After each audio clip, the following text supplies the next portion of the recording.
Ce n'est pas comme dans les lives où on ne vous voit pas, maintenant on vous voit ici. Vous dormez, on ne vous suivait, pas vrai? Bienvenue donc dans sa sainte présence. Alors je tiens de le dire que l'Esprit de Dieu veut se révéler comme le Dieu des miracles ici ce soir. Amen. Durant ce moment, nous allons travailler, il va le faire. D'accord?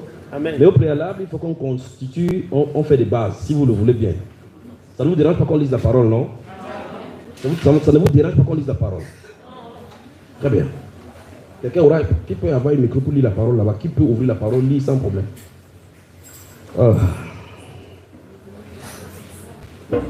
Je vous aime. Amen. Oui, vous attendiez que je vous dise pourquoi vous me dites ça. C'était dans le cœur. Que le Seigneur vous bénisse, que le Seigneur vous bénisse. Frère Rodrigue, tu es bien assis là. Hein? Ok. Donc, sortons les cahiers. Sortons les cahiers. Que le Seigneur vous bénisse. Amen. Les cahiers, les Bibles. Je sais que certainement les frères vous ont entretenu dans la parole. Les frères vous ont entretenu dans la parole, n'est-ce pas? Et votre foi a été élevée. Élevez, élevez, élevons Jésus. Vous aimez ça? Hein? Élevons, élevons, élevons Jésus. Ah. Qui aime le Seigneur Jésus? Qui aime le Seigneur Jésus? Très bien. Qui aime le Seigneur Jésus? Ça fait la troisième fois que le garçon là quitte là-bas. Quitte, toi, quitte là-bas. Quitte comme ça là. C'est la troisième fois qu'il a été à la lumière. Il ne fait pas qu'on travaille ici. Qui aime le Seigneur Jésus? Alors je vais qu'on fasse quelque chose. Si vous aimez le Seigneur Jésus, applaudissons pour lui, pour son nom.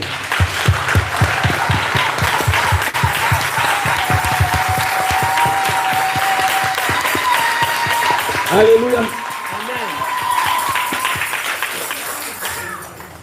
Dans le psaume chapitre 22, le verset 5 à 6. Dans le psaume chapitre 22, le verset 5, la Bible déclare que nos pères invoquaient le Seigneur, se confiaient en lui, l'invoquaient, le Seigneur les sauvait. Alléluia. C'est le psalmiste qui crie comme ça. Notez seulement, notez le psaume 22, verset 5 et 6. Il veut qu'on construise quelque chose ce soir. Tu es mon frère, lis donc. Verset 5 et 6. Psaume 22, verset 5 et 6. En toi se confiait le Père, ils se confiaient et tu les délivrais. Oui. Ils criaient à toi et ils étaient sauvés. Très bien. Vous avez entendu Ils ça? se confiaient en toi et ils n'étaient point confus. Il se confiait en toi et il n'était point confus. La Bible déclare dans ce livre de Psaume, chapitre 22, versets 5 et 6, il dit en toi se confiaient nos pères. Ils se confiaient en toi et ils n'étaient point confus. Ils se confiaient en toi et ils étaient sauvés. Ils étaient délivrés. Dans d'autres versions, c'est délivrés. Ils étaient délivrés. Ils étaient sauvés. Autrement dit, ils se confiaient en Dieu et Dieu accordait la réponse favorable à leur requête. N'est-ce pas, frère? Vous avez moi? Très bien. Alors, c'est vrai, on dit qu'on nous indique que le Dieu de nos pères, la personne qui parle à cette position-ci dit ainsi que le Dieu de leur père est le même Dieu que le Dieu des pères qui avait répondu aux prières, n'est-ce pas? Qu'est-ce qu'il nous dit en réalité? Il veut dire, ce Dieu-là est fidèle de telle enseigne que si on se confie en lui, on ne sera pas aussi confondu. Pas vrai? Il va nous exaucer de la même façon comme il a exaucé les autres. N'est-ce pas, frère? Très bien. Qui aime ce Seigneur-là? Ah, très bien. On va voir tout à l'heure, non? Dans le livre des 2 Chroniques au chapitre 20,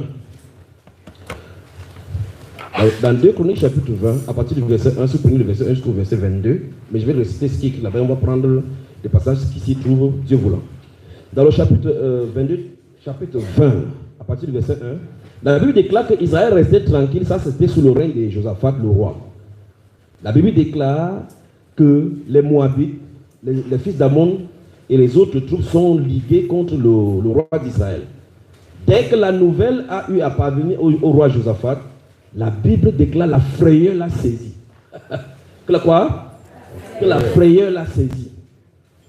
La frayeur l'a saisi. On vient lui dire, ça c'est le roi, on vient lui dire que voici les fils d'Ammon, les fils de Moabit et tous les autres peuples sont ligués, ils sont réglés, ils sont en troupes nombreux. Ils sont en train de se diriger contre le royaume d'Israël.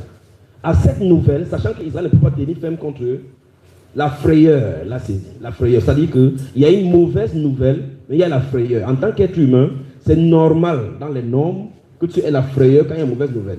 Mais c'est la réaction face aux mauvaises nouvelles après cette frayeur-là qui pose problème. C'est la réaction à l'issue de cette frayeur. La frayeur ne doit pas conduire à la peur ni au désespoir. La suite montre que Josaphat s'est rendu à la maison de l'Éternel. Il a cherché l'Éternel, n'est-ce pas? Oui. Il a prié Dieu, donc la frayeur, il a entendu la nouvelle. Alors regarde quelqu'un, dit, quelle est la nouvelle que tu as reçue? Quelle est la nouvelle que tu as reçue? Qui peut te faire trembler? Qui peut te faire trembler? Dis à quelqu'un, vous toi, vous ne parlez pas, vous sortez. Dis à quelqu'un, dis-lui.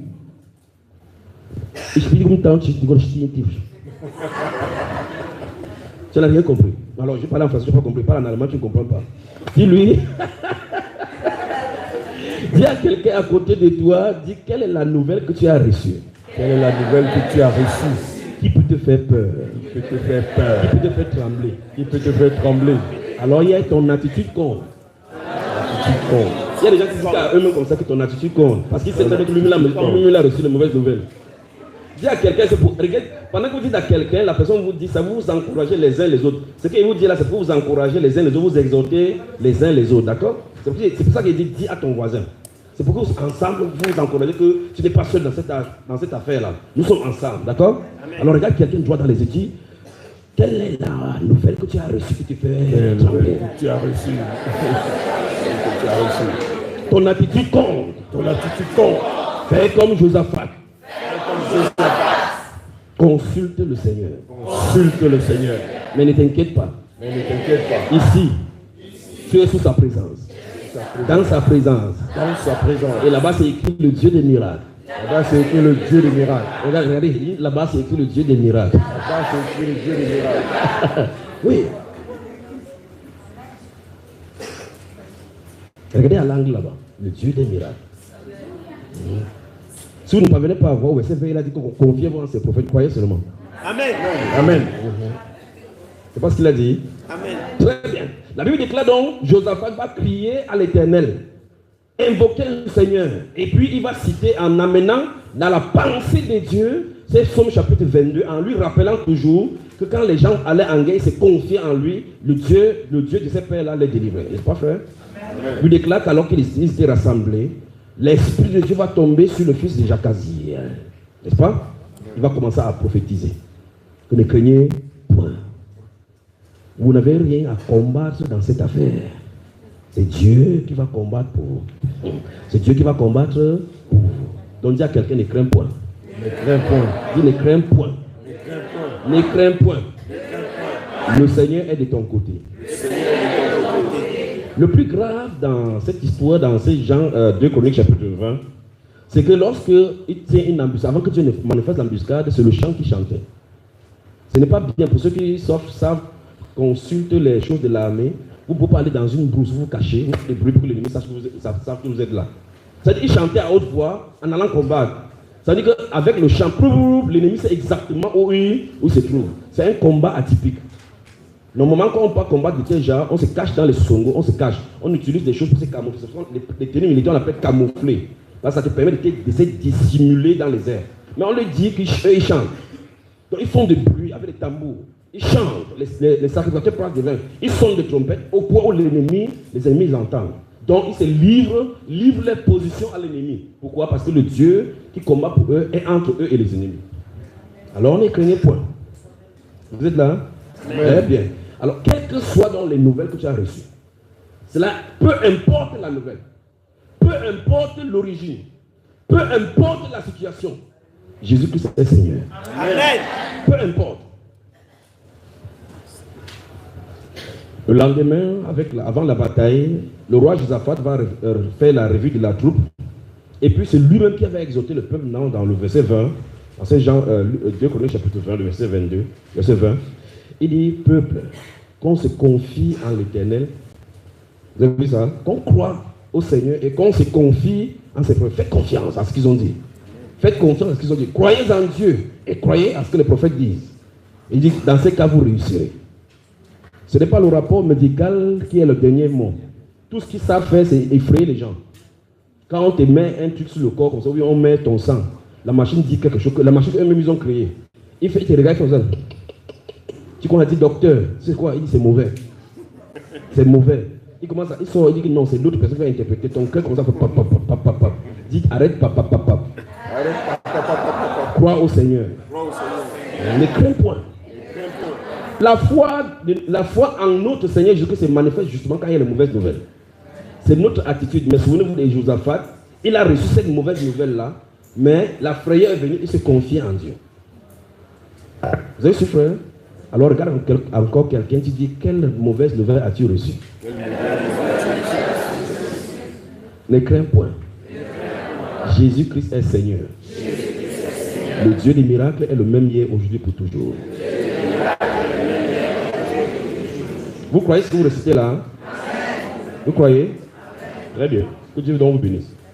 Je vais donc vous donner des séries de passages dans lesquels on va construire nos foi ce soir jusqu'à ce qu'on permette qu'il entre en scène. On est d'accord? Notez le livre de Luc.